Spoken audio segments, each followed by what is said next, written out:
welcome back to Flute Spice, my fine fellow flute friends. Broadcasting out of Las Vegas, Nevada, closed Las Vegas, Nevada during our world pandemic. Looks like I have another 30 days to film a lot of this. So last part we were working on Flutter Tongue.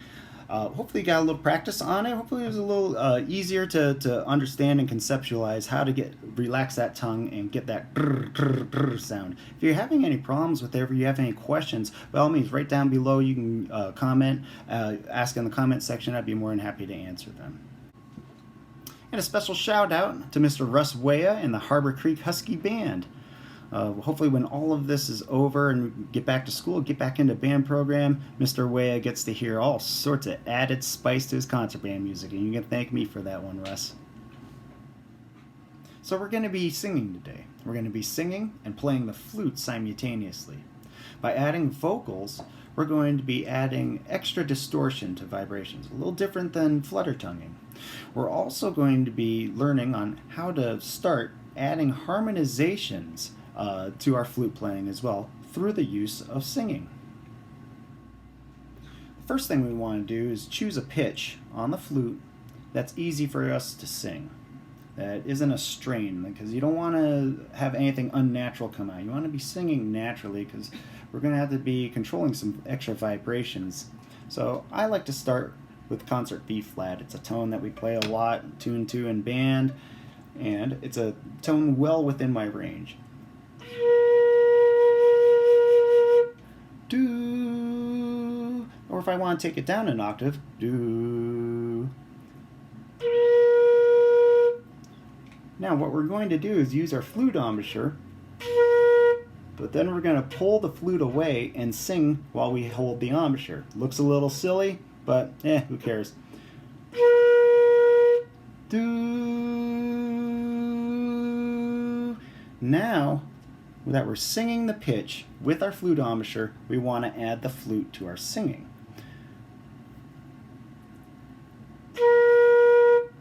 Do, do.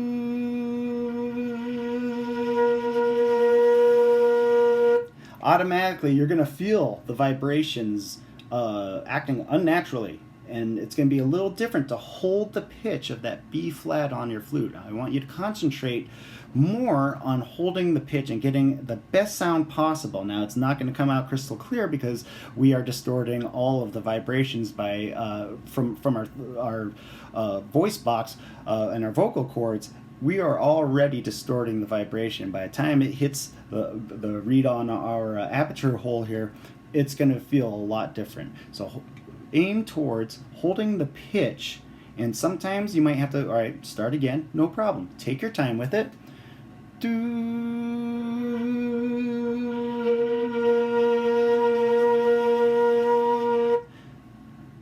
Once you get comfortable with that, start adding some articulations to that.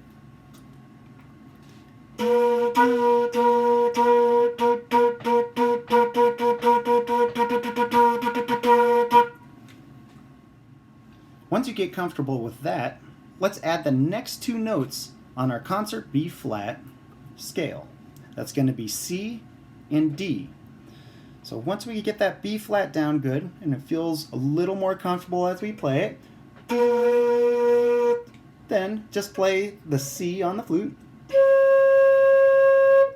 Think C. Sing C. Do. Add them together. Now let's play B flat for 2 counts and then C for 2 counts while singing it. And let's go right to D.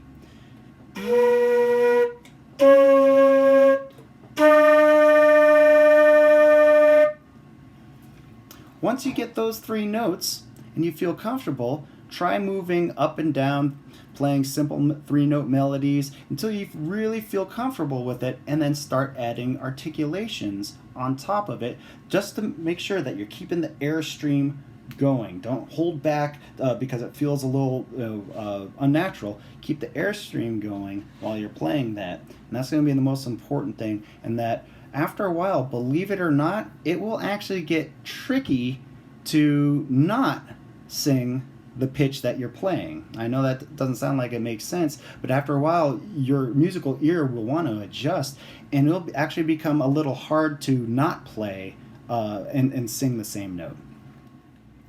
So the next thing that needs to happen, add more scales. You can try different keyed scales. You can move up the circle of fourths or fifths. You can try different flavored scales, such as blues scales, minor scales.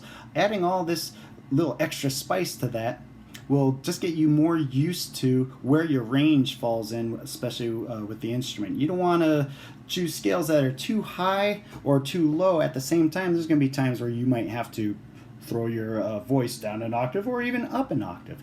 The other thing I want to add in that's very important is to practice using songs that you know very, very well, not only on flute, but that you can hum and is in the key. I always like to go back to nursery rhymes because we've heard them forever. And good example is Twinkle Twinkle Little Star. If I were to play it in this case, I'll play it in G. Now if I go up to the E, can I sing all the way up there? Do do do do do. Woo. A little strained, but I think I can do that.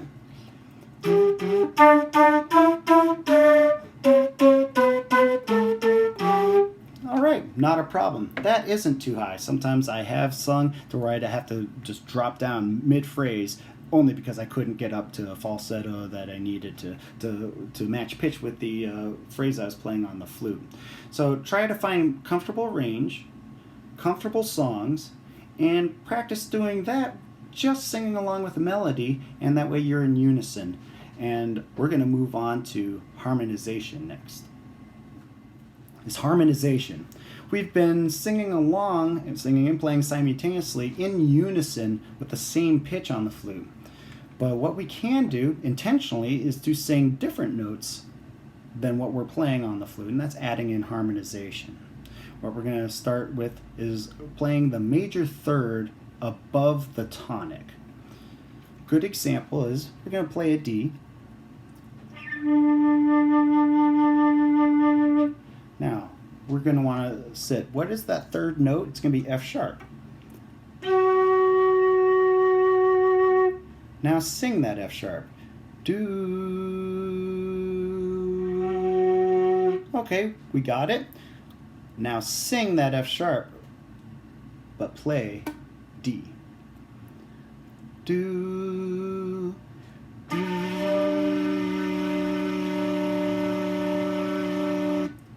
Try moving to the next note up. So if we were on F sharp, we're going up to G. So we're going to practice singing F sharp to G.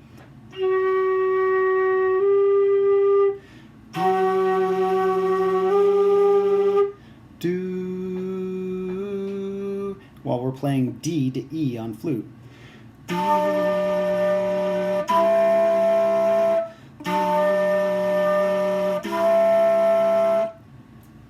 After a while, move up to the third note.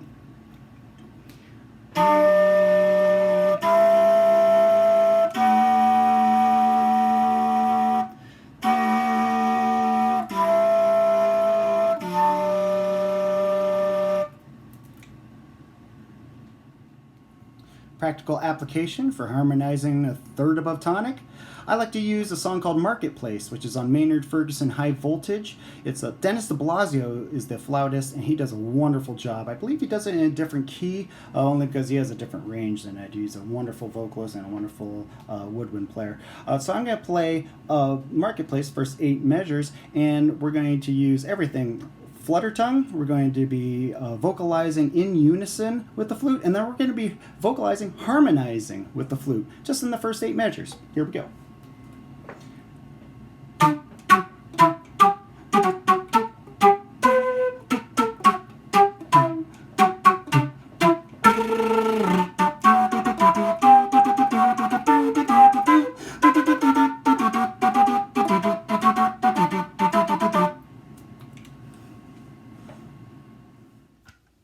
Hopefully this was helpful in getting you started adding that extra spice to your flute playing. It's supposed to be enjoyable, so don't get discouraged.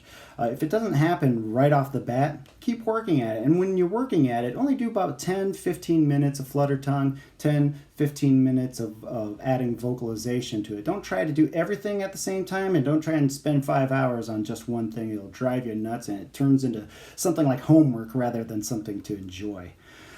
There are so many people who are better than I am at this, flat out, and these pros are wonderful. I'll make sure I drop their names right there so that you can see them. And if you have any questions yourself, by all means, drop those questions in the comments section. I'd be more than happy to answer them to the best of my knowledge.